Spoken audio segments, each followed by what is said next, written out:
Bago pa man sumikat ang araw sa bayan ng San Emilio, gising na si Lenny Gatchalian.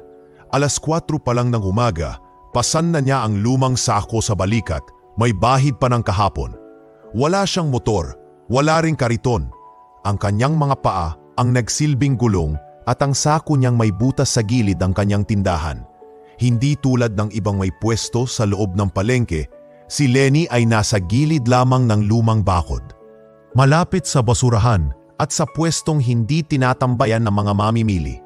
Doon siya naglalatag ng mga saling gulay, mga pinulot niya sa bagsakan na itinapon ng iba dahil sa itsura pero hindi pa naman sira. Lenny, hindi ka pa rin nadadala? Ayan ka na naman oh. Malakas ang tawa ni Marla, naka-branded ang apron at may suot na makintab na hikaw kahit nasa palengke.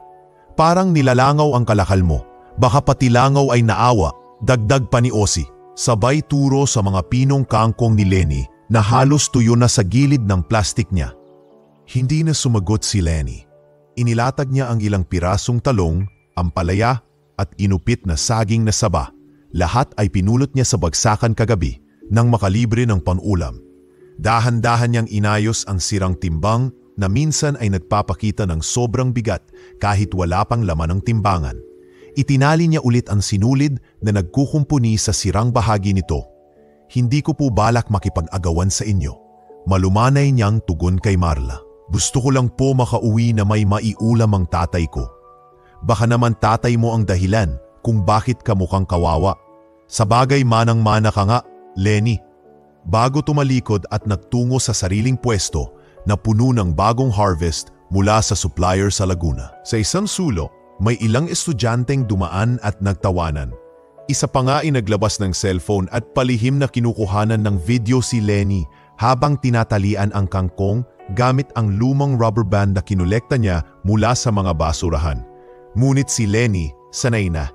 Tinanggap na niya na sa mundong ito ang may packaging ang pinapansin. Hindi sapat ang kabutihan, hindi sapat ang sipag. Pagkatapos ng ilang oras, nakaubos siya ng 4 na bundle ng kangkong, 1 kilong talong at kalahating kilo ng kamatis. Kabuuan, 38 piso. Napasandal siya sa pader habang hinahaplos ang supot kung saan nakatupi ang perang iyon. Hawak din niya ang maliit na boteng may tubig na pinagpaparte nila ng kanyang ama. Hindi na siya bumili ng kahit anong merienda. Sapat na ang mainit na tinapay bigas na binili niya kahapon na tinipid para ngayong umaga. Pauwi na sana siya nang bumuhos ang ulan. Agad niyang tinakpan ng plastik ang natitirang gulay at sumilong sa trapal ni Aling Diday na minsang nagpapasilong sa kanya. Lenny, may sinangag ako at ginisang munggo. Kumain ka muna bago ka umuwi. Sabi ni Aling Diday habang iniabot ang isang platito. Maraming salamat po, Nay Diday. Kaso po, baka magkulang kayo, nahihiyang sabi ni Lenny. Huwag mo na akong alalahanin. Yung anak mo ay tatay mo pala. Kumusta na? Bumiti si Lenny. Medyo namamagana naman po yung tuhod niya. Di makalakad ng maayos. Pero binilhan ko po ng konting luya at pinakuluan ko kagabi. Hay anak, hindi kita kilala ng gusto, pero isa kang banal na anak. Kung lahat ng bata ganyan, siguro mas tahimik ang mundo. Tahimik si Lenny. Hindi siya umiiyak. Ngunit ramdam niya ang bigat sa likod ng kanyang mata. Alam niyang wala siyang ibang aasahan. Sa edad na 29, hindi siya nagka-boyfriend, hindi siya nakapagtapos, at hindi siya lumalabas sa social media. Ngunit araw-araw siyang bumabangon para sa isang ama na hindi makabangon sa sarili nitong kama. Pagka-uwi niya sa barong-barong nilang gawa sa pinagtagpi-tagping yero, sinalubong siya ng boses ng matanda. Lenny, anak, nandyan ka na ba? Opo, tay. Heto po, may pinakuloan po akong munggo kahapon. Lalagyan ko ng talbos. Pasensya ka na anak, di kita matulungan sa buhay mo. Lumapit si Lenny at hinawakan ang kamay ng ama. Tay, habang buhay kayo may dahilan akong magsumikap. Huwag po kayong magsorry, masaya po akong kasama kayo. At sa dilim ng gabing iyon, habang umuulan pa rin sa labas at ang bubong nila ay may ilang tagas, naroon si Lenny, naglalagay ng baso sa ilalim ng patak habang sa tabi ay nakasalansan ang 38 pisong kita ng maghapon. Malamig ang hangin, mabigat ang katawan, ngunit hindi nabubura sa puso niya ang liwanag ng pagtitiis.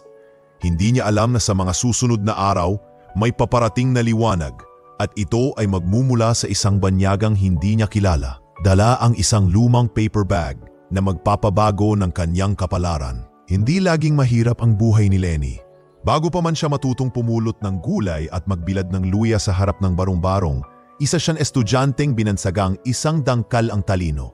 Ang bawat sulok ng kanilang lumang bahay noon ay may papel na may sulat kamay niyang formulas, vocabulary words at tula. Top 1 siya mula elementarya hanggang high school sa San Emilio National High School.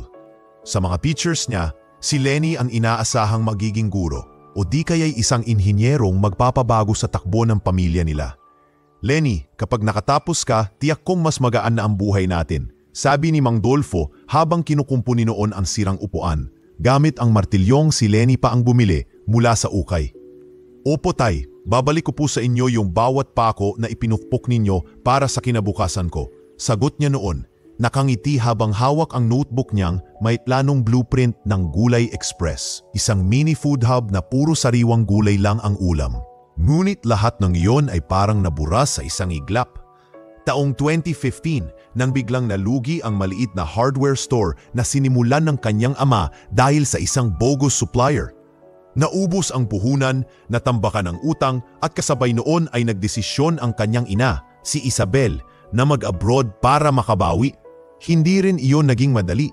Wala pang isang buwan sa Taiwan, nagpadala ito ng mensahe. Pasensya na, hindi ko yata kakayanin. Kailangan ko munang pag-isipan ang sarili ko. At pagkatapos noon, wala na. Walang sulat, walang tawag. Tila sinadya ng panahon na burahin ang pangakong binitawan niya sa anak. Ang mas mabigat pa ay nang dumating ang trahedya sa ama. Isang araw, habang nagkukumpuli sa itaas ng gusaling ipinapatayo, nadulas si Mang Dolfo. Nabagsakan siya ng plywood at bakal at simula noon, hirap na tong makalakad. Dati siyang kilala sa baryo bilang Dolfo ang gawa, isang bihasang karpintero na tinatawag sa lahat ng klase ng proyekto. Pero ngayon nakakulong sa upuang yari rin sa kahoy, na siya mismo ang bumuo noong siya'y malakas pa. Hindi alam ng iba kung paanong nung 17 anyos si Lenny, iniwan niya ang scholarship sa bayan upang maging tagapag-alaga. Walang luho, walang kabataan. Araw-araw ay paghahanap ng pagkakakitaan. Naging labandera siya sa kabilang barangay, tagalinis ng upuan sa simbahan, at minsan pang naging tagapitas ng talong sa hasyenda ni na Mayor. Hindi na siya tinanong kung pagod na ba siya. Hindi na rin niya inintindi kung kailan ang bakasyon. Sa gitna ng lahat ng ito, may isa lang siyang iniingatan. Isang sketchpad na yari sa lumang folder, kung saan nakaguhit ang logo ng pangarap niyang negosyo, Gulay Express. Isa itong simpleng ideya na ipinanganak mula sa hirap. Isang mobile food delivery na gumagamit ng lokal na gulay, luto sa simpleng kusina at inihahatid sa mga taong walang oras mamalengke, pero gustong kumain ng masustansya. Isang gabi, habang hinihipan niya ang apoy ng kalan, tinanong siya ni Mang Dolfo, "Anak, kumusta ka?" Napatingin si Lenny. "Eto po tay, konti lang ang benta kanina, pero nakakuha po ako ng konting sitaw at 2 itlog. Mapapahaba po natin to." Hindi agad sumagot ang matanda. Tumingin lang ito sa kisame ng barong-barong na may mga pakot alikabok. "Hindi yan ang tanong ko, Lenny. Kumusta ka? Bilang ikaw." Napatingin si Lenny sa hawak niyang sandok. Biglang naging mabigat ang hangin. Tumahimik ang mga kuliglig sa labas. At parang ngayon lang niya muling naramdaman ang bigat ng mga taong taon. "Hindi ko po alam tay," bulong niya. "Minsan po parang hindi na ako. Parang ako na lang ang natirang piraso ng lahat ng iniwan." Tumango si Mang Dolfo habang hinawakan ang kamay ng anak. "Anak, kung wala na ang lahat pero nandito ka pa rin, ibig sabihin ikaw ang pundasyon. At pag may pundasyon, pwede pa tayong muling magtayo." Muling bumalik si Lenny sa kanyang sketchpad. Kahit pagod, nilagyan niya ng bagong detalye ang kanyang plano. Isang simpleng kariton, may logo ng gulay na nakangiti. Sa ilalim, isinulat niya, "Gulay Express, para sa mga gutom hindi lang sa tiyan, kundi sa pag-asa." Minsan habang tinutulugan ng ama, bumubulong si Lenny sa sarili. "Balang araw, itatayo ko to. Hindi man ngayon, pero tiyak, darating ang araw." Sa bawat araw na siya'y pinagtatawanan, Sa bawat tirang gulay na pinupulot niya, sa bawat sintimong hinuhulog sa kahon ng pangarap, doon siya lalong tumitibay. Hindi alam ng mga taong dumadaan na ang babaeng nakayuko sa likod ng sirang timbang ay minsang nangarap para sa buong bayan. Na sa bawat talbos ng kamote na inilalatag niya ay may kasamang dasal. Panginoon, bigyan niyo po ako ng kahit isang pagkakataon. At sa di niya alam na panahon, ang pagkakataong iyon ay papalapit na. Bit-bit ng isang banyagang hindi pa niya nakikilala. Dala ang isang lumang paper bag na hindi papel lang ang laman, kundi bagong yugto ng buhay. Mainit na ang araw nang marating ni Lenny ang gilid ng palengke. Dala ang ilang tirang kulay na pinulot niya mula sa bagsakan ng madaling araw. May 3 piraso ng ampalaya, isang bungkos ng kangkong, ilang kamatis na may bitak ngunit hindi pa bulok, at kalahating kilong sibuyas na inihagis ng isang magsasaka sa tabi ng kanal. Inayos niya ang mga ito sa isang patag na karton sa simentong bahagi ng gilid ng palengke malapit sa poste. Doon siya palaging nakapwesto. Walang tolda, walang paninda na makukulay ang pakete, kundi purong pag-asa at tiyaga lamang. Ang pangit ng display mo, Lenny, sigaw ni Marla habang hawak-hawak ang cellphone niya at tila binibidyo ang paligid. Para ka namang pulubi, hindi tindera. Hoy Lenny, sabay turo ni Marla sa paninda ni Lenny. Itong mga kamatis mo, may lamat. Sino bang bibili niyan? Multo? Walang imik si Lenny. Tahimik niyang inayos ang mga kamatis. Pilit pinapaling ang mga ito sa maayos na bahagi. Ngunit bigla na lamang, pak! Isang sadyang pagkadyot ng paa ni Marla ang nagpabagsak sa karton. Tumilapon ang mga gulay sa kalsada. Gumulong ang mga kamatis at ang ilang piraso ng kangkong ay napadikit pa sa lumang sapatos ng isang batang naglalakad. Oops! Sorry ha! Nadulas lang ata ako, sarkastikong sabi ni Marla, sabay tawa. Ang mga tao sa paligid, ilang mamimili, mga tinderang nakatambay at ilang kabataan ay nagsimulang matawa. Ang iba, hindi na nakapigil at naglabas ng cellphone. Isang babae ang maririnig sa video. Grabe naman to, may ganito pa palang tindera dito, walang permit, tapos yan ang hitsura ng gulay, parang compost. Hindi pa rin nagsalita si Lenny. Sa halip, isa-isa niyang pinulot ang mga kamatis, nilinis sa kanyang panyo at tahimik na nilagay muli sa sako. Sa mga mata niya, walang galit, pero bakas sa panginginig ng kamay niya ang pinipigilang luha. Pasensya na po, bulong niya. Sa isang mamimiling nagtanong kung totoo pa bang binebenta ang nalaglag na ampalaya. Kahit konti lang po, makabenta lang sana ako. Sa di kalayuan, isang lalaking nakahudi ang palihim na nagvi-video sa nangyayari. Tahimik lang siyang nakatayo sa tabi ng poste. Halatang hindi taga rito, pero may malalim na pakialam sa eksena. Hindi niya alam kung bakit siya napatigil, pero may kung anong hatak sa eksenang kanyang nasaksihan. Ang kababaang loob ng isang babae sa harap ng kahihiyan. Ilang oras ang lumipas, papalubog na ang araw at halos walang nabenta si Lenny. Habang nagliligpit siya ng gamit, nilapitan siya ng tanod sa palengke. Miss, ilang beses ka na naming napapansin dito. Wala kang business permit, wala ka ring pwesto. Kahit sa gilid, hindi pwede yan. Ako po'y hindi naman palagi rito, Manong. Pakiusap ni Lenny. Naglalatag lang po ako ng ilang oras, tapos umaalis rin po ako. Hindi po ako sagabal. Pasensya na Lenny, mahina ang tinig ng tanod kahit ako naiintindihan kita. Pero reklamo na kasi ng ilang tindera. Minsan na raw may nahulog na gulay mo sa harap ng stall nila. Hindi na sumagot si Lenny.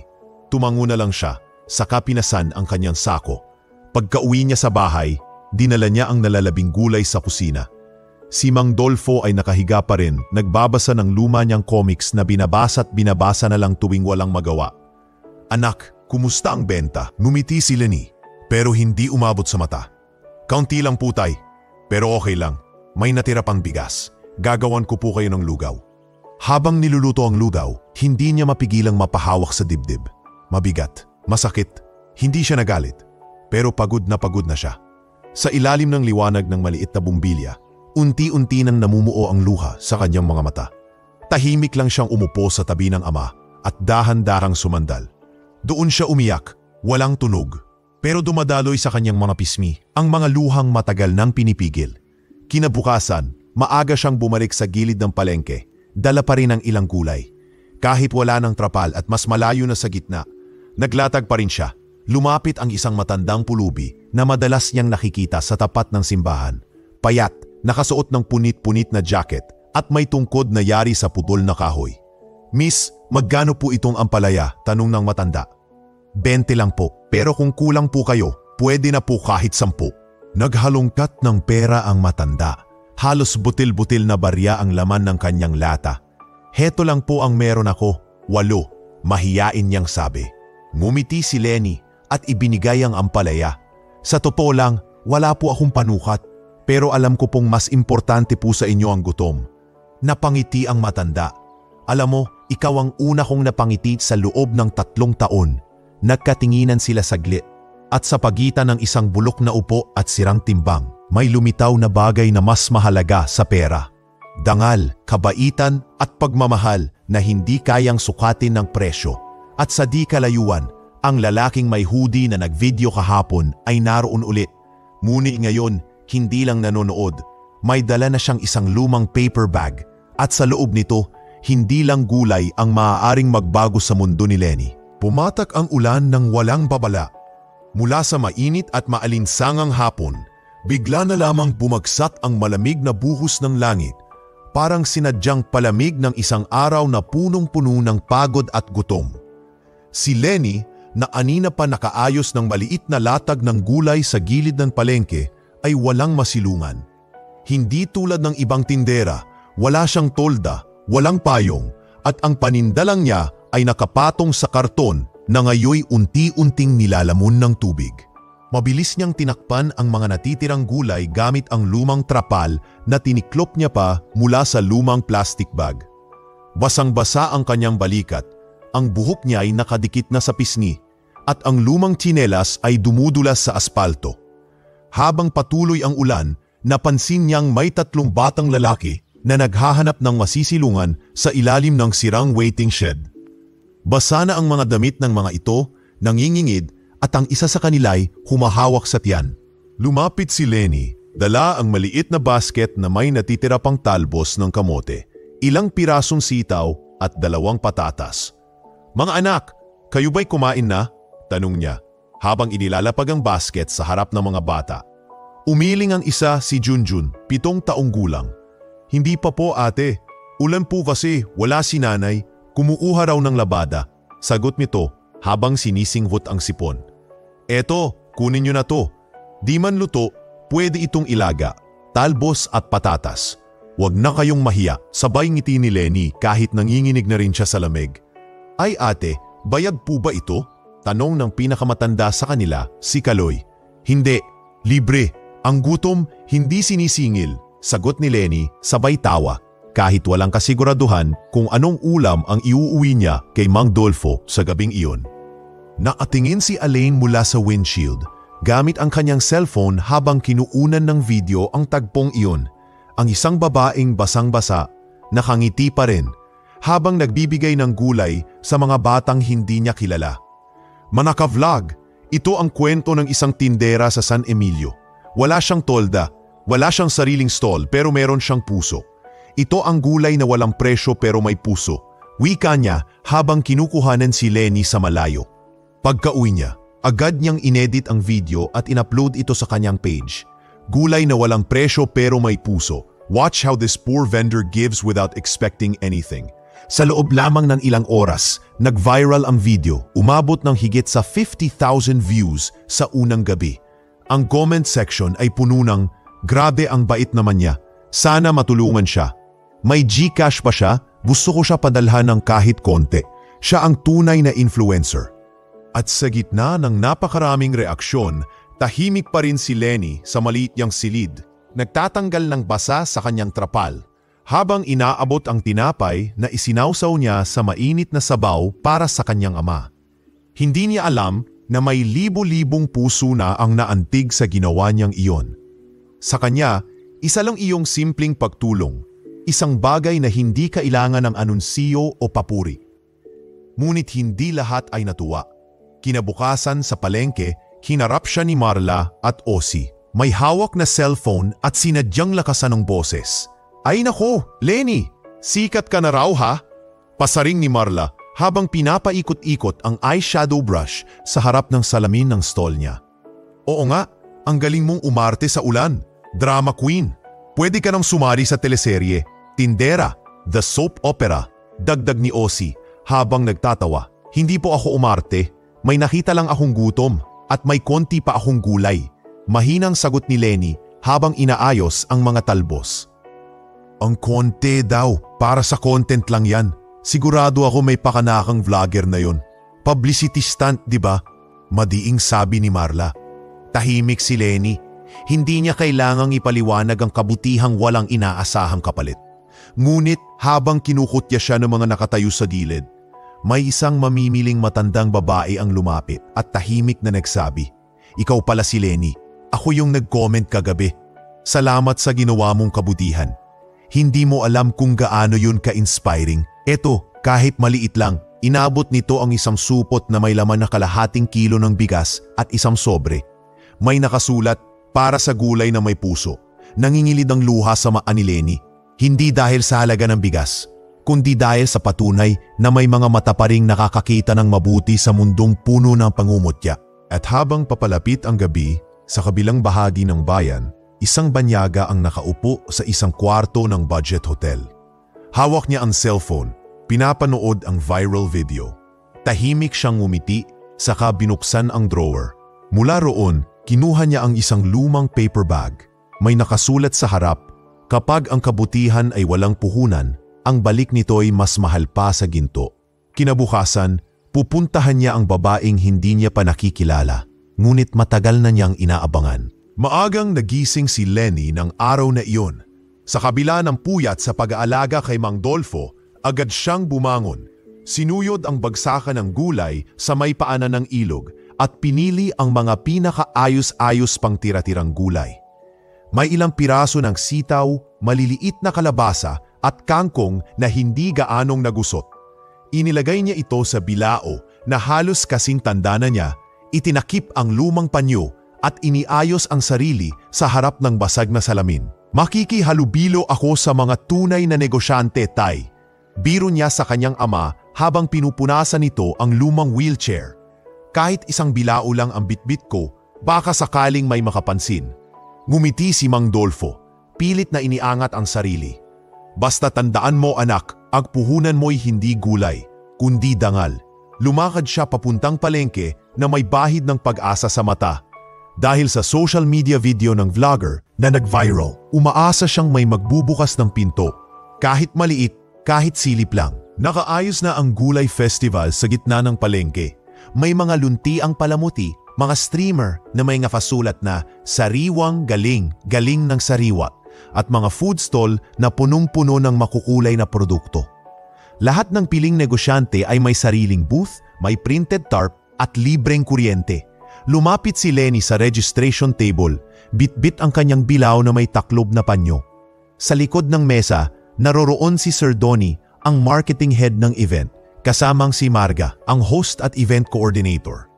"Magandang umaga po," mahinhing bati ni Lenny. Napatingin si Marga sa kanya mula ulo hanggang paa, sabay nguso sa bilao. "Ano yan?" tanong nito. Nakakunot ang kilay. Ito po ang mga gulay ko. Gusto ko po sanang makilahok kahit sa pinakakanto lang ng event. Wala po akong tent pero makikihiram lang po ako ng karton para ipatong." "Pasensya na, miss, pero may screening kami para sa mga vendor. May listahan, may design, may branding, at sabay turo ni Marga sa bilao ni Lenny. Hindi yata swak sa aesthetics. "Ako po yung nasa video na nag-viral. Gulay na walang presyo pero may puso. Nagbabakasakali lang po." Sumingit si Sir Donnie. "Ayun ba? Oo, napanood ko. Cute yung concept. Pero iba tong event. Pang premium branders lang. Wala ka bang booth design o kahit man lang printed tarpaulin?" Umiling si Lenny. "Wala po. Pero kung papayagan ninyo po ako, kahit sa tabi lang, wala po akong ibang intensyon kundi makibahagi." Marga crossed her arms. "Walang puhunan. Anong ibebenta mo? Emosyon?" Tumawa si Sir Donnie. O baka hashtag hope for sale. Sorry miss, hindi ito simbahan. Event po ito. Narinig ito ng ilang mga estudyanteng nandoon para sa immersion. Isa sa kanila, si Raymart, ay agad naglabas ng cellphone at sinimulang i-record ang eksena habang tinatawanan ng barkada. Grabe, may ganyang vendor pala na sumasali sa festival. Tingnan nyo, ang display niya. Bilao lang content to men. Bulong ng isa. Ilang sandali pa, lumapit ang isang security guard. Ma'am, pakiusapan na lang po namin kayong lumipat. Hindi po kayo sa listahan ng participants. Nagre-reklamo na po yung ibang vendor. Hindi na nakakipos si Lenny. Dahan-dahan niyang tinakpan ang bilao ng kanyang panyo, itinayo ito at humakbang palayo sa gitna ng kalsada. Pero bago siya makalayo, narinig niya ang isa sa mga organizer na nagtawanan. May ganap pala dito ng Tinderas Got No Talent. Umila po kayo sa pity party. Palakpakan, tawanan, halakhakan. Tumakbo si Lenny papunta sa sulok ng palengke kung saan walang tao. Sa pagitan ng dalawang lumang konkretong poste, naupo siya at itinakip ang kanyang bilao sa kanyang mukha. Umatak ang mga luhang kanina pa niya pinipigil. Hindi ito ulan, hindi ito lamig, kundi bigat ng pagkapahiya, ng pagkakait, ng paulit-ulit na pagtulak sa kanya palabas. Bakit ba ganito, tay? Bulong niya, kahit wala sa tabi ang kanyang ama. Hindi pa ba sapat ang sipag? Kailangan ko pa bang balutin ang kumikinang ang dangal ko para lang mapansin? Sa hindi kalayuan, sina Marla at Osi ay nanunood. Nakaupo sa may food stall at numumuya ng fishball. Nako, ayan na naman si drama queen, tawa ni Marla. Hindi na kailangan ng artista ang event. May live performance na tayo, sabay turo ni Osi sa umiiyak na si Lenny.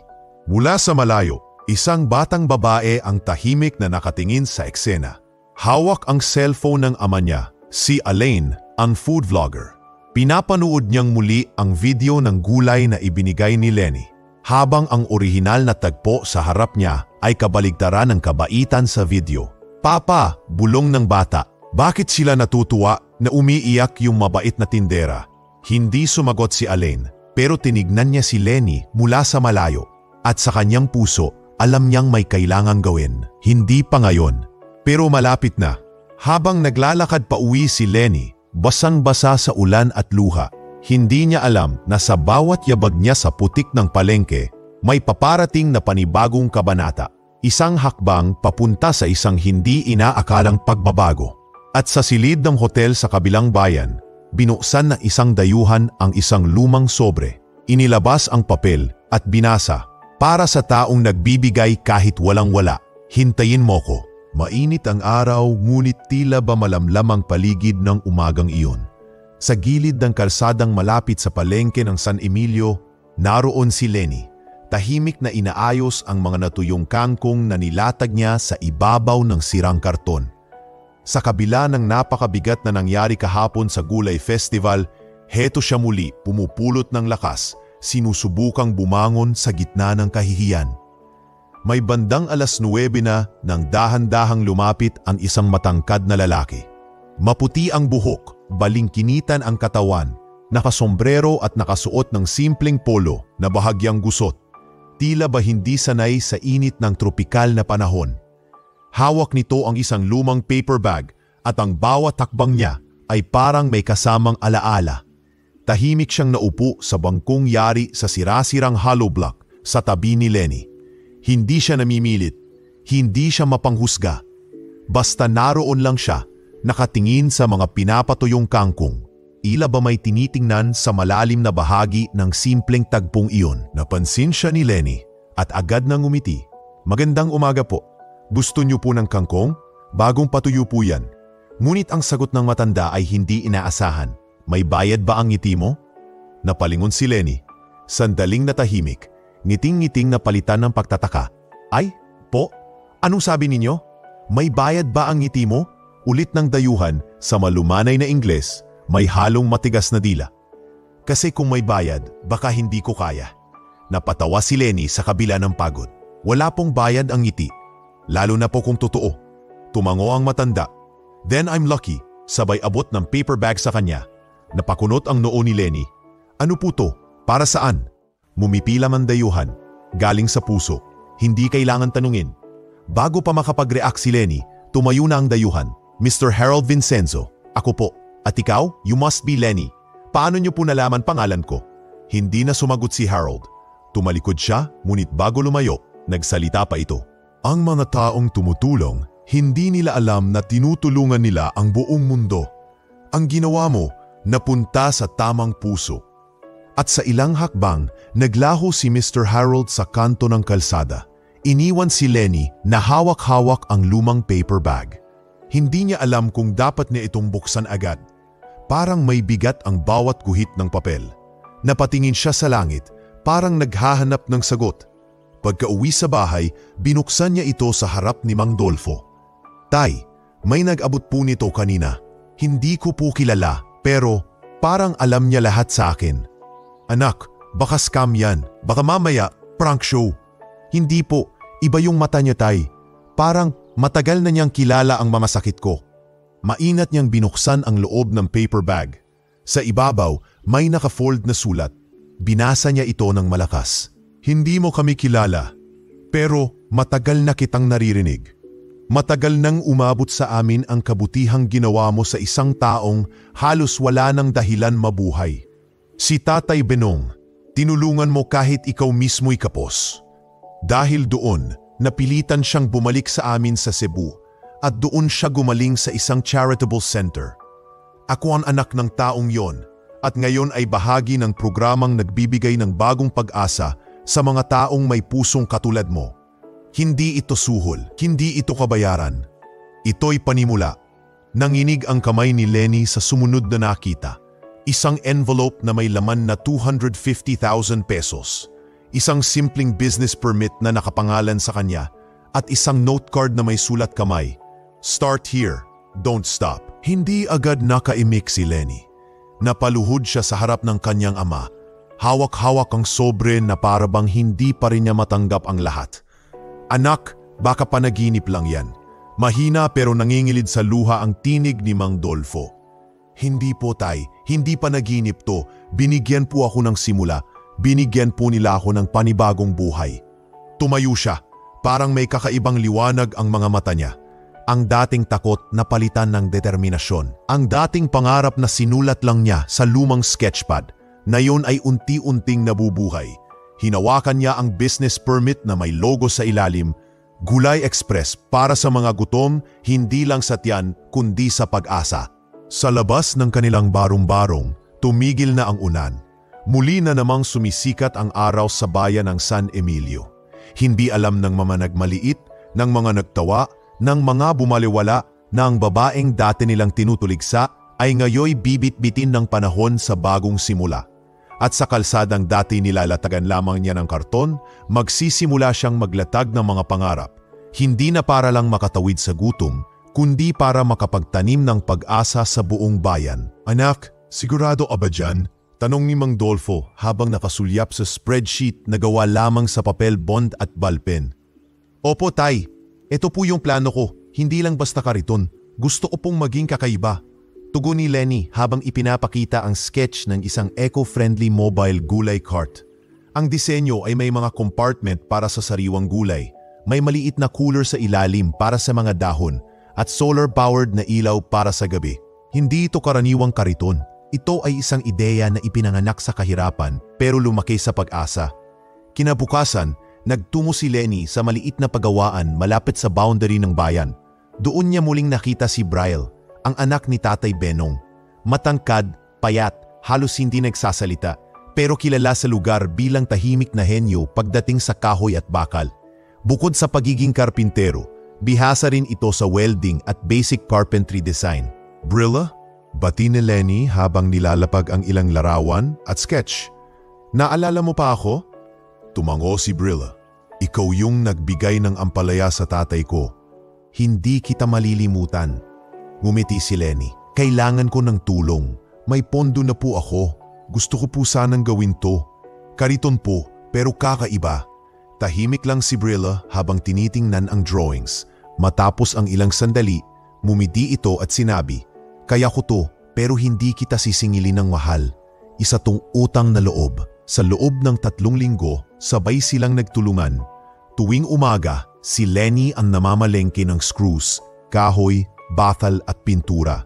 Habang si Brilla naman ang nagwe-welding, nagsusungat at nagtuturo kay Lenny kung paano ito patibayin.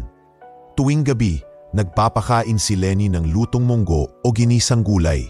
Sama-sama silang kumakain ni Mang Dolpo sa maliit na lamesa. Alam mo, Brilla, ani Lenny isang gabi habang hinuhugasan ang mga plato. Ito ang una kong proyektong hindi ako pinagtawanan. Ngumiti lang si Braille.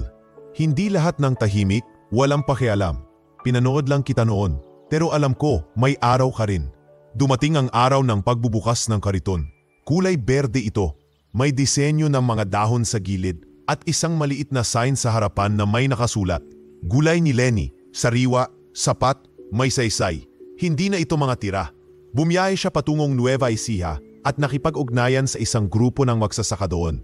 Gamit ang bahagi ng perang natanggap, bumili siya ng mga sariwang aning gulay. Direkta sa taniman, walang middleman. Dinala niya ito pabalik sa San Emilio gamit ang rented multicab at inilagay sa kanyang bagong kariton. Unang araw ng operasyon, hindi lang siya basta nagbenta. Magandang umaga po, bati niya sa unang customer. Kapag bumili po kayo ng isang bundle ng gulay, may libreng gulay tip po ako paano ito iluto para hindi mapait o kung paano ito isama sa almusal. Talaga? May kasama ng resipe? Kanong ng isang nanay na lumapit.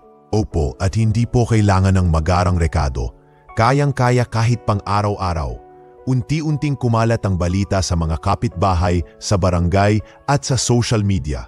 Pinost siya ng isang estudyanteng bumili ng 2 kilong gulay at natuwa sa libreng gulay tip na may kasamang drawing pa ni Lenny. Grabe ang ayos nito. Hindi lang benta, may malasakit pa. Ganito ang caption sa post ng estudyante. Nang sumunod na linggo, may pila na sa kanyang kariton. May ilan pa ngang taga-ibang barangay na pumupunta tuwing hapon. Hindi lang gulay ang nakukuha nila, kundi kwento, ngiti at kaunting kaalaman kung paano gamitin ang simpleng sangkap para sa masustansyang pagkain. Sa likod ng tagumpay, naroroon pa rin ang luma at paulit-ulit na inggit. Ngunit kahit ano pang usap-usapan, hindi na ito nakakarating kay Lenny. Sapagkat abala siya sa mga tunay na bumibili, sa mga nanay na nagtatanong kung paano gawing masustansya ang sayote, sa mga estudyanteng bumibili ng talbos para sa science project, at sa mga amang gustong makapagluto ng simpleng ginisang gulay sa anak. Isang gabi, habang binibilang ang kita, kinausap siya ni Braille. Alam mo ba, sa dinami-rami ng ginawa ko, ngayon lang ako naging proud sa isang proyekto. Sabi nito habang inaayos ang strap ng kariton. Hindi to akin lang, Braille. Sa iyo rin to, sa tatay mo, sa lahat ng naniwala kahit walang ipinakita. Tumango si Braille, pero ikaw ang nagsimula. At ikaw ang patuloy. Tumingin si Lenny sa bituin. Minsan pala, hindi pera ang talagang kailangan, kundi panimulang tiwala. At habang hinihipan ng hangin ang banderang papel ng kariton na may nakasulat na gulay ni Lenny, hindi niya napansing sa kabilang dulo ng palengke, naroroon si Harold Vincenzo. Nakatayo, tahimik, ngunit kita sa mga mata ang isang malalim ng ngiti. Ang binhi ay idinanim, ang lupa ay tinanggap ito. At ngayon ang bungay unti-unti nang namumunga. Hindi para sa isang tao lang, kundi para sa isang buong komunidad. Mabilis ang lipad ng balita sa San Emilio, lalo na kapag chismis ang laman. At kung ang chismis ay tungkol sa isang dating pulubi na ngayon may eco-friendly gulay cart at tila dumarami ang parokyano, mas lalong umuusok ang bawat bibig na mga hindi masikmura ang pagbabago. Alam niyo ba, sabi ni Marla habang nakatambay sa tabi ng kanyang stall, yang gulay ni Lenny, hindi raw hinuhugasan, diretso lang galing sa lupa. Oo, nakita ko nga yan isang beses. May uod pa yung okra, dagdag ni Ossie sabay kagat sa fishball. Tapos yung kangkong, parang galing sa kanal. Diyos ko, di ko alam kung health o hazard ang binibenta niya. Alam mo Ossie, sabay sip-sip ng palamig si Marla. Feeling ko ginagamit lang niya yung gulay bilang paawa effect. Para kunyari mabait siya, pero baka may halong kung ano yan. Nagulat ang ilang tindera sa paligid. May isa pang sumingit, si Aling Mila. Teka, baka totoo nga? Ang daming bumibili, baka may itinatago yang sikreto sa gulay. At gaya ng mga kwento ng engkanto, lumaganap ang tsismis. Isang araw, isang babaeng taga-barangay hall ang lumapit kay Lenny habang siya'y nag-aalok ng gulay sa may plaza. "Miss Lenny?" Tanong ng opisyal, hawak ang clipboard. "Opo, ako po." "May natanggap po kaming reklamo. Sabi po ng ilang residente, marumi raw ang paninda ninyo. May mga nagsabi ring hindi daw ito dumaan sa tamang proseso ng food safety." Natigilan si Lenny. Hindi niya agad alam kung ano ang isasagot. "Pero ma'am, galing po ang gulay ko sa Nueva Ecija. Organic po ito at nililinis ko pong mabuti bago ko ilatag sa cart. May utos po si Kapitan na imbestigahan to. Kailangan po naming makita ang inyong mga supply, record ng pinanggalingan at paraan ng paghahanda." Hindi kumibo si Lenny. Tahimik niyang iniabot ang mga resibo ng bayad sa mga magsasaka. Ang simpleng checklist niya ng paghuhugas at pag-iimbak. Tinawagan niya si Bryle na siyang tumutulong sa pagkuha ng gulay sa taniman. At higit sa lahat, agad siyang nagpadala ng mensahe sa tanging taong alam niyang may kapangyarihang pawiin ang alinlangan. Ang food vlogger na si Elaine. Hindi pa natatapos ang araw, dumating na si Elaine sa San Emilio.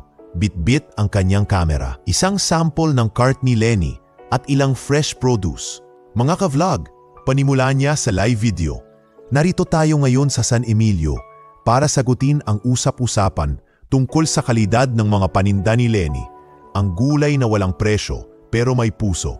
Habang umiikot siya sa cart, isa-isang ipinakita ang mga gulay. Makikinis, sariwa at walang bakas ng dumi o kemikal. Nilinis ang mga ito gamit ang distilled water at natural vinegar solution, paliwanag ni Elaine. Galing mismo sa organic farm sa Nueva Ecija. Ito pa, may signed agreement siya mula sa magsasaka na nagsasaad ng no pesticide guarantee. Tila bumaliktad ang ihip ng hangin. Habang nanunood ang mga residente ng live video, biglang dumami ang order sa online page ni Lenny. May mga nag-text, may timawag, at ang ilan ay nagtungo na agad sa cart upang makabili. "Miss Lenny, bigyan mo ako ng 2 kilo ng sitaw. Yung may libreng gulay tips ha?" Sabay tawa ng usang nanay. "Pabili rin po ako. Wala pong uod yan, di ba?"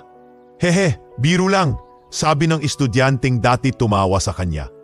Ngunit sa kabila ng panunumbalik ng tiwala, lalong naging matalim ang inggit ni na Marla at Lucy. "Hindi ko na alam kung anong meron sa babaeng yan," sambit ni Marla habang hinihimas ang pulang apron niya. "Ewan ko ba, dati puro kaawa-awang istorya, ngayon biglang queen of gulay tips? Baka may agimat?" Sagot ni Ozzy sabay irap. Ngunit kahit na umabot ang mga bulong sa tenga ni Lenny, hindi siya natinag. Hindi siya gumanti. Hindi siya nagpatinag.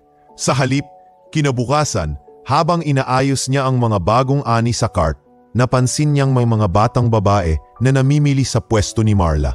"Mga anak, gusto niyo ng libreng patani?" alok ni Lenny. "Wala po kaming pera eh," sagot ng isa sa mga bata. Ngumiti si Lenny. "Hindi ko tinatanong kung may pera kayo.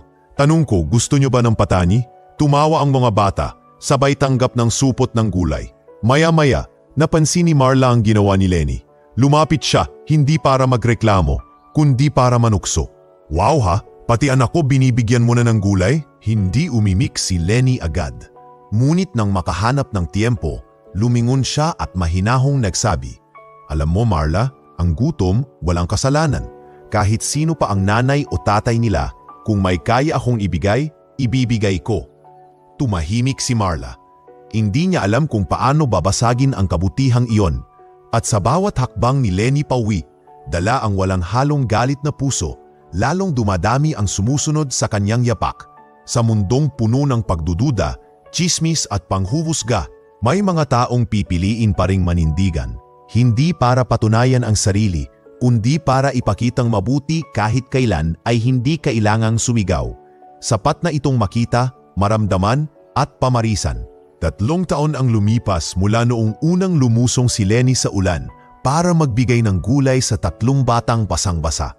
Sa 3 taon ding iyon, marami na ang nagbago sa bayan ng San Emilio, lalo na sa buhay ni Lenny Gatchalian.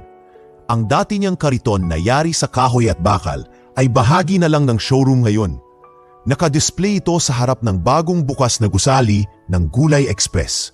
Isang delivery service na 3 branch sa loob ng probinsya at isa na sa Karatig Bayan. Hindi na siya naglalako sa gilid ng palengke. Ngayon, siya na ang sinusuyo ng mga customer, maging ng mga kilalang restaurants na nais magkaroon ng certified organic vegetable supplier. Sa labas ng opisina, maya't maya ang dating ng mga delivery riders. Lahat sila ay may suot na berdeng polo shirt na may nakaborda sa dibdib. Gulay Express, sapat, sariwa, may saysay. Boss Lenny, ready na po yung order para sa Barangay Starosa, sigaw ni Jonas, isang dating batang pinakitaan lang noon ni Lenny ng libreng gulay nung wala pa siyang pantanghalian. Opo Jonas, pakisiguro lang ha, yung tips card wag kakalimutan. Sagot ni Lenny habang iniaabot ang laminated recipe na may titulo, Adobong Talbos ni Lola. Sa likod ng tagumpay, naroon pa rin si Braille, na ngayon ay hindi na lamang karpintero kundi co-founder at chief logistics officer ng negosyo. Nagtayo na sila ng maliit na planta ng packaging na gumagamit ng compostable materials at reusable crates para sa mga order. Si Braille ang may ideya ng franchising model, isang plano para i-expand ang Gulay Express sa buong rehiyon. Lenny, sabi ni Braille isang gabi habang sila'y magkausap sa rooftop ng opisina, "Kumpal." Ngumiti si Lenny. "Hindi ko akalain na mangyayari to, Bril. Minsan akala ko hanggang palengke lang ako. Pero tingnan mo tayo ngayon. Ang dati mong welding project ngayon, naka-frame na sa front desk." "Galing yan sa ideya mo," sagot ni Bril. "Ako lang ang nagpako, ikaw ang nagtayo." At sa kabilang bahagi ng istorya, isang tahimik na yugto ng tagumpay, nandoon si Mang Dolfo, ngayon nakakalakad na muli.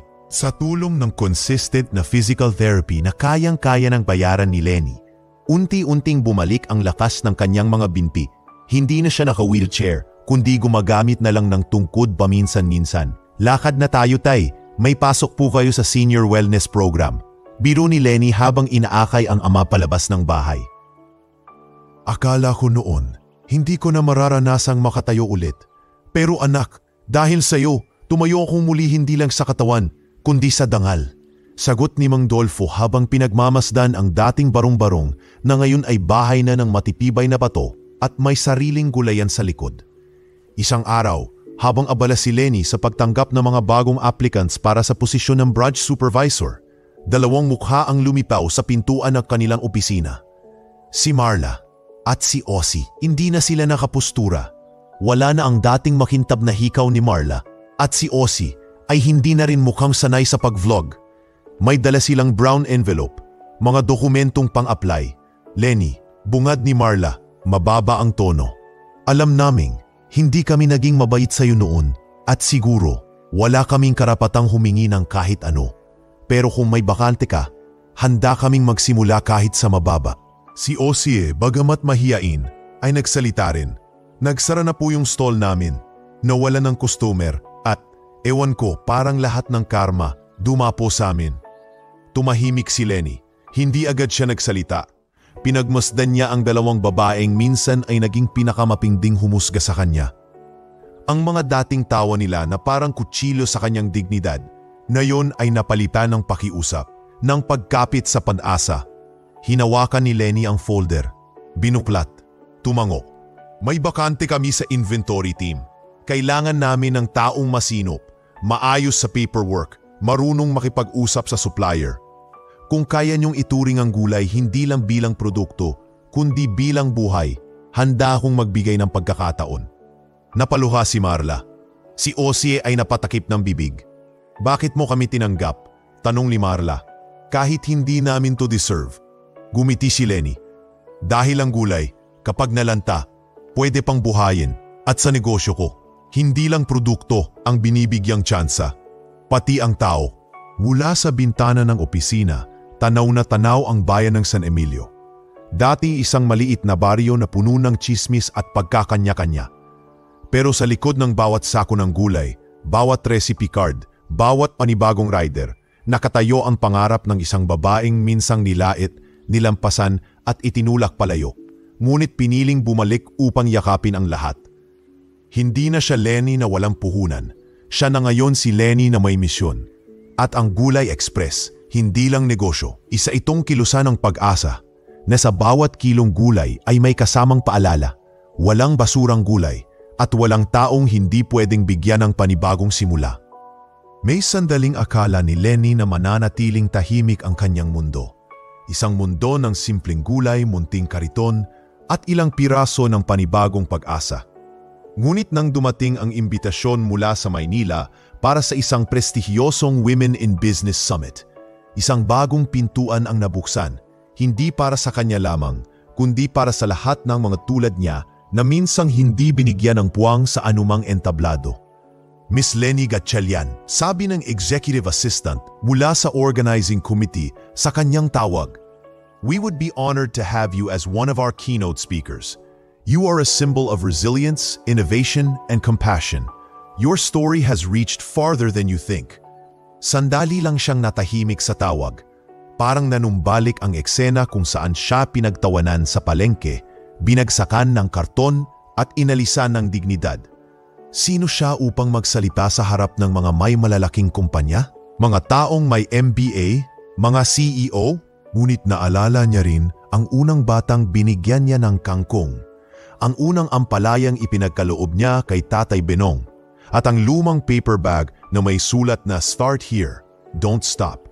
"Salamat po," sagot ni Lenny. "Handa po akong magsalita. Hindi bilang eksperto, kundi bilang buhay na patunay na pwede." Dumating ang araw ng summit. Ang entablado ay ginanap sa isang malaki at modernong conference center sa Bonifacio Global City. May LED screen sa likod, eleganteng podium at mahigit 1,000 bisita mula sa iba't ibang panig ng bansa, mga negosyanteng babae, social entrepreneurs at media personalities. Nakaayos si Lenny sa simpleng barong dress, gawa ng lokal na mananahi mula sa San Emilio. Walang makeup artist, walang stylist. Siya pa rin ang Lenny ng palengke, ngunit ngayon ay may panibagong hakbang. "Magandang araw po sa inyong lahat." Panimula niya, medyo nanginginig pa ang tinig. "Ako po si Lenny Gatchalian. Hindi po ako CEO. Hindi po ako nag-aral ng negosyo. Pero alam ko kung paano mamuhunan. Hindi sa pera, kundi sa tiwala." Tahimik ang buong hall. 3 taon po akong naglako ng gulay gamit ang kariton. Bago yon, 70 taon akong walang puhunan kundi basurang gulay at pangarap. Ang mga taong tumawag sa akin ng kawawa, ngayon ay kasama ko na sa pagtaguyod ng isang negosyo na may puso. Palakpakan, ilang luha, at sa bandang likuran ng pulwagan, naroon si Brian, si Mang Dolfo at ang ilang staff ng Gulay Express. Pumunta ng Maynila upang saksihan ang isa sa pinakamalaking sandali ng buhay ni Lenny. Matapos ang summit, hindi lang mga larawan at video ang kumalat. Isang libro ang inilunsad ng isang award-winning journalist na labis na naantig sa kanyang kwento. Ang pamagat, Puhunan ng Puso. Ang kwento ni Lenny, ang aklat ay hindi lang simpleng pagsasalaysay ng hirap at tagumpay. Isa itong gabay, inspirasyon at paalala na kahit walang kapital, may saysay pa rin ng mga taong may malasakit. "Hindi gulay ang puhunan ko, kundi iwala." Paulit-ulit na sinasabi ni Lenny sa bawat interview sa mga morning shows. Sa isang episode ng Magandang Umaga Bayan, tinanong siya ng anchor, "Miss Lenny, ano po ang una niyong ginawa nang makuha niyo ang unang malaking pera mula sa isang dayuhan?" Mumiti si Lenny, "Naghanap ako ng kahoy at bakal, hindi para itayo ang bahay ko, kundi para bumuo ng kariton. Dahil gusto kong sa bawat gulong ng gulay, may gumulong ring pag-asa." "Ang galing niyo naman po. Parang every gulay may hugot," biro ng host. Napangiti si Lenny, pero sa likod ng tawa niya, may dalang bigat at lalim. Dahil sa bawat gulay na kanyang ibinenta, may sakripisyong hindi nasusukat ng kamera. Bilang tugon sa tagumpay, itinatag ni Lenny ang programang Puhunang Ina, isang pagsasanay at livelihood training para sa mga nanay, dalagang ina at mga babaeng nawalan ng hanap buhay. Dito, tinuturuan silang magtanim sa likod bahay, magbenta ng simpleng produkto sa kariton, at magluto ng pagkain mula sa simpleng sangkap. Hindi mo kailangang maging mayaman para makatulong. Minsan, sapat nang maging may alam at may pusong handang magbahagi. Pahayag ni Lenny sa isa sa mga workshop session sa San Emilio Town Hall. Ngunit sa lahat ng gumalik, may isang taong matagal nang hindi nagpaparamdam at sa wakas, muling humakbang pabalik sa buhay ni Lenny. Isang hapon, Habang nag-aayos siya ng delivery board sa main branch ng Gulay Express, isang lalaking maputi na ang buhok, nakasombrero at may dalang paper bag na luma na ngunit maingat na itinupi ang lumapit. Hindi siya nagsalita agad.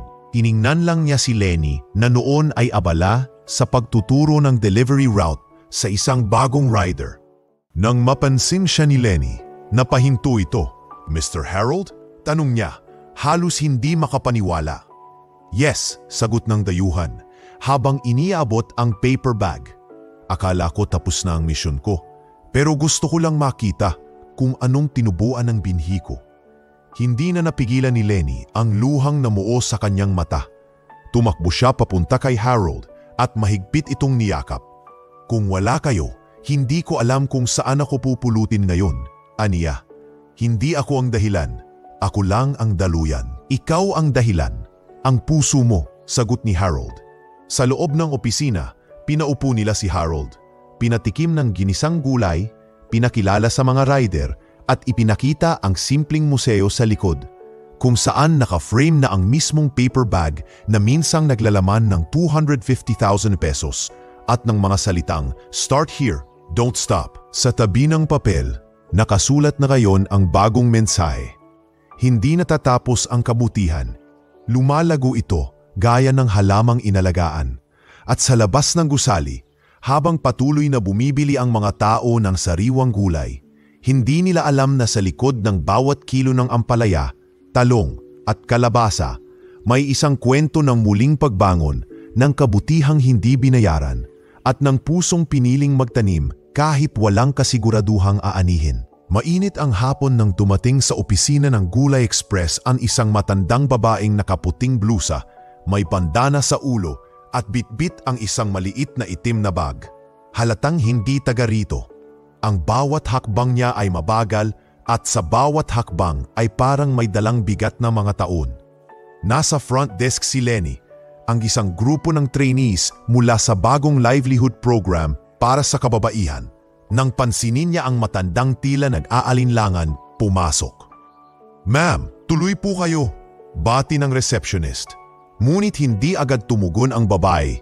Nakatingin lang ito kay Lenny, hawak pa rin ang bag at tila nanginginig ang mga kamay. Bulong nito. "Anak," napalingon si Lenny. Sa tunog pa lang ng tinig, may kakaiba ng kumurot sa kanyang dibdib. May pamilyar, may sugat na parang biglang bumukas muli sa pagkarinig ng dalawang pantig na iyon. "Ako ito, si Nanay, si Isabel," dagdag ng matanda. Halos pabulong, nung sapat upang marinig sa buong kwarto. Tumigil ang paligid. Parang huminto ang oras. Lahat ng nasa opisina ay napatigil at napatingin sa eksena. Si Lenny nanlaki ang mga mata, ngunit nanatiling tahimik. Ang damdamin niya'y parang inalis sa pagkakabaon sa ilalim ng matagal na panahon. Pagkakagulat, galit, pagkasabik at pagkalito. "Anong sabi mo?" mahinang tanong ni Lenny. Lumapit ngunit halatang nanginginig ang loob. "Anak, ako ang nanay mo. Umalis ako noon. Hindi ako nagpaalam. Hindi ako bumalik." Nangingilid ang luha ni Isabel habang lumuluhod na sa harap ng sariling anak. 20 taon, Nay, mahinang sagot ni Lenny. 20 taon akong naghintay.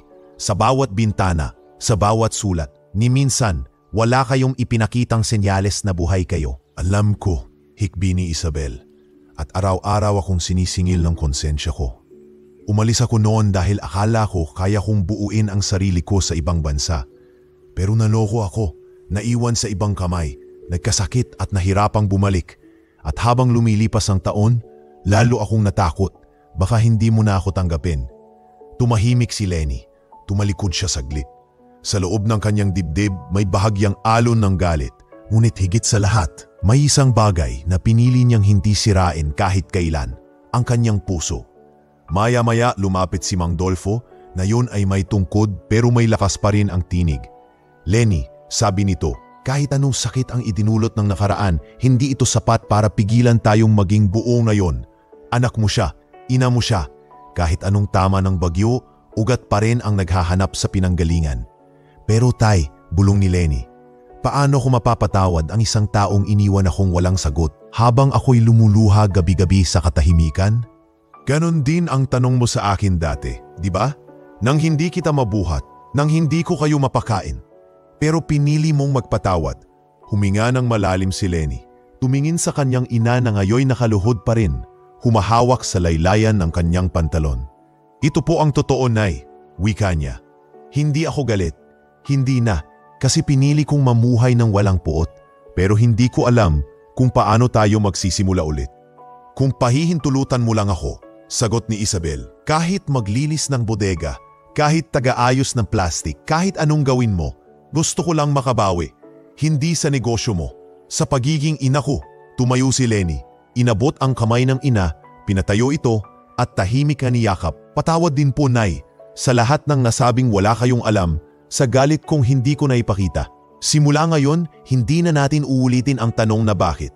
Ang mahalaga, nandito ka na. Mula noon, naging bahagi ng bagong branch ng Gulay Express sa probinsya si Isabel. Isa siyang tagapanasiwa ng gulay sa bahay. Isang delivery program para sa mga senior citizens at single mothers na hindi makalabas ng bahay. Good morning po, Nay Isabel. Bati ng mga staff tuwing umaga. Maagang gumising ang mga gulay natin. Sagot naman niya, bit-bit ang basket ng mga tinimbang na produkto. Si Lenny naman, sa tuwing hindi busy sa operations, ay nagtuturo sa mga kababaihang tulad niya noon, yung walang puhunan, walang koneksyon, ngunit may pangarap. Sa ilalim ng programa niyang Puhunang Ina, bawat isa ay tinuturuan ng urban gardening, simple accounting, customer service, at higit sa lahat, compassion sa sarili. Bakit po kailangan ng malasakit sa sarili, Ma'am Lenny? Tanong ng isang dalagang ina.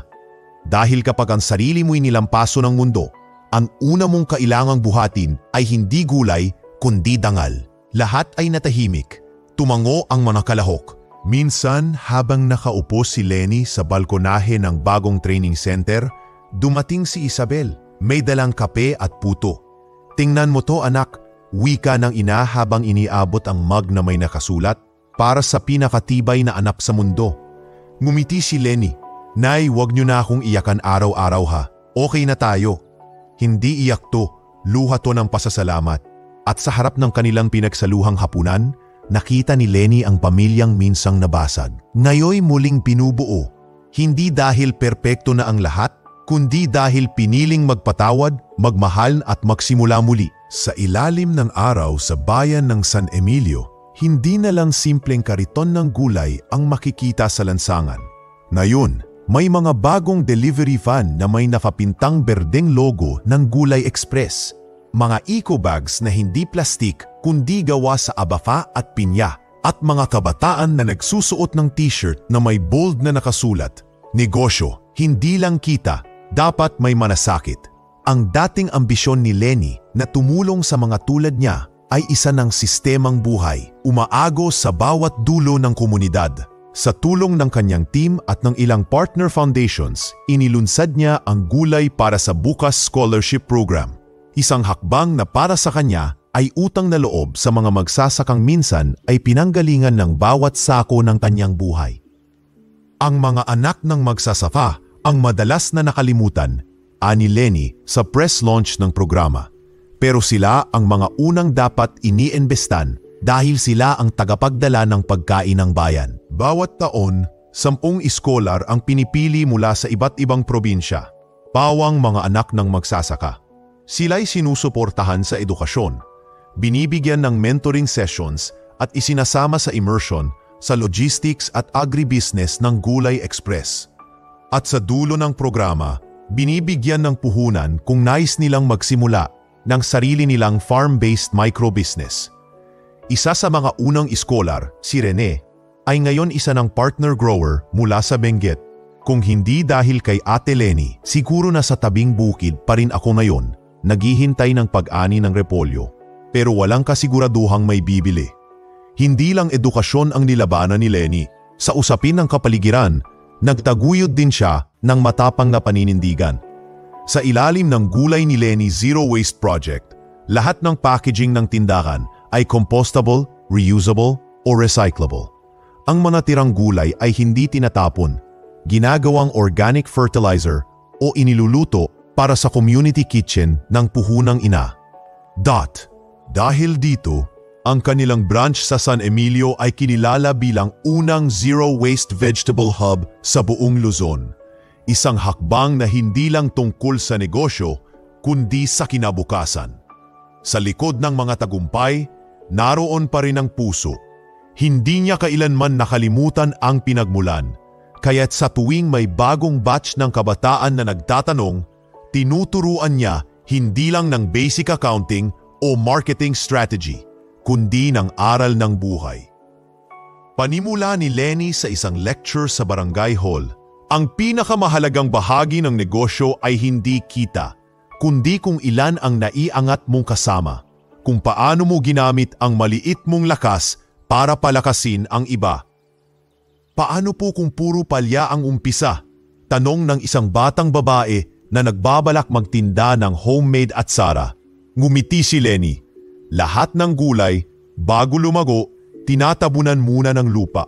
Minsan, kailangan mong manahimik sa ilalim para may tibay kang iaangat kapag oras mo na. Sa gitna ng kasiglahan ng negosyo, isang mas tahimik ngunit makulay na kaganapan ang isinabay ni Lenny at ni Brian sa buhay nila. Ang kanilang kasal. Isang simpleng seremonya sa likod ng isang organic farm, dinaluhan ng mga dating kasamahan, taga-barangay, staff, mga rider at ilang kabataang scholars. Walang engrandeng gown. Ang wedding dress ni Lenny ay gawa sa sinamay, kinabi mismo ng mga nanay sa puhunang ina. Si Brian ay nakasuot lang ng puting polo at simpleng slacks. Sa vows nila, walang mga poetikong linya kundi mga salitang tunay. Brian, sabi ni Lenny, kasama ka sa bawat disenyo ng panibagong bukas. Hindi ka lang partner sa negosyo. Ikaw ang kahoy sa kariton ng bawat panaginip ko. Hindi ako nagsalita noon, Lenny, kasi akala ko sapat nang tumulong. Pero ngayon, gusto kong sabihin, habang may gulong ang Gulay Express, kasabay mong iikot ang buhay ko, sagot ni Brian. Makaraan ang 1 taon, ipinanganak ang kanilang unang anak, isang batang babae na pinangalanan nilang Talia, mula sa salitang panibagong simula. Siya ang bunga ng lahat ng pagtitiis, bulong ni Lenny habang pinapatulog ang anak sa duyan. At siya rin ang paalala na ang lahat ng sakripisyo ay may dahilan. At sa mismong palengke kung saan minsang tinaboy si Lenny, pinagtawanan at pinagtulungan, ngayon ay may isang mural sa dingding ng lumang warehouse. Ipininta roon si Lenny, nakasuot ng berdeng apron, may dalang bilao ng gulay, at nakangiting nakatingin sa malayo. Sa likod niya, makikita ang larawan ng kariton, ng mga batang tinuruan niya at ng kamay na nag-aabot ng gulay sa isang matandang pulubi. Sa ibaba ng mural, may nakasulat, dati siyang nilampasan, ngayon siya ang daan. Si Lenny, ang gulay na naging ginto. Araw-araw, may mga dumadaan sa mural na yun. May mga estudyanteng bumibili ng kwek-kwek sa tabi, mga tindera ng isda na saglit na humihinto, at mga dayuhang turista na nagtatanong kung sino si Lenny. Siya po yung dating tinitingnan lang ng pataas mula sa lupa, sagot ng isang matandang vendor. Ngayon, siya na ang tanaw ng langit para sa marami sa amin. At habang ang araw ay patuloy na sumisikat sa San Emilio, kasabay nitong tumutubo ang mga binhi ng kabutihan, na minsang itinanim ng isang babaeng walang puhunan, kundi puso, panalangin at walang sawang pag-asa. Hapon na at pababa na ang araw. Ang ginintuang liwanag nito'y dumadampi sa mga yero ng palengke ng San Emilio, kung saan nagsimula ang lahat. Sa mismong lugar kung saan minsang pinagtawanan, pinagtulungan at pinahiya si Lenny, naroon siya muli. Ngunit hindi na siya ang dating Lenny na may sirang timbang at butas na sako. Ngayong araw, suot niya ang kanyang berdeng apron, hindi na para magtinda, kundi para muling maglakad sa pagitan ng mga pwestong minsan niyang nilapitan bilang isang walang puhunang tindera. Habang tinatahak ang makipot na daanan sa pagitan ng mga lumang stall, napansin niya ang isang batang babae sa isang sulok. Nakaupo ito sa isang kahoy na upuan, may daladalang bilao ng gulay na halatang pinulot sa bagsakan. Nakalugay ang buhok, may bahid ng pagod sa mukha at ang mga matay tila gutom hindi lang sa pagkain kundi sa pag-asa. Lumapit si Lenny. Hindi siya nagsalita agad. Pinanood niya ang bata habang inaayos ang mga talong at sitaw. Pilit na pinapalinaw ang mga ito gamit ang panyo. Anong pangalan mo? Tanong ni Lenny matapos ang ilang saglit. Nagulat ang bata. Ate, ako po si Mika. Ngumiti si Lenny. Kumusta, Mika? Magkano ang talong mo? 10 pesos po.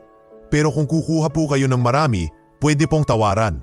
Baka po kasi hindi ko na maubos mamaya. Napayuko si Lenny. Parang naaninag niya sa bata ang sarili niyang anyo 3 taon ang nakalipas. Inilabas niya mula sa kanyang bag ang isang lumang kupas na paper bag. Ito rin mismo ang bag na minsang iniabot sa kanya ni Mr. Harold Vincenzo sa gitna ng kanyang kawalan. Mika, sabi niya habang iniabot ang bag, alam mo ba kung anong laman nito? Tumingin si Mika naguguluhan. Pera po? Hindi, sagot ni Lenny sabay ngiti.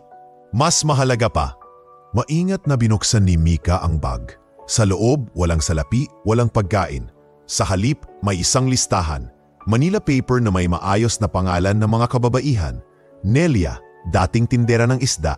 Nayoy may sariling seafood stall. Rosa, dating kargador. Nayoy inventory head sa Gulay Express.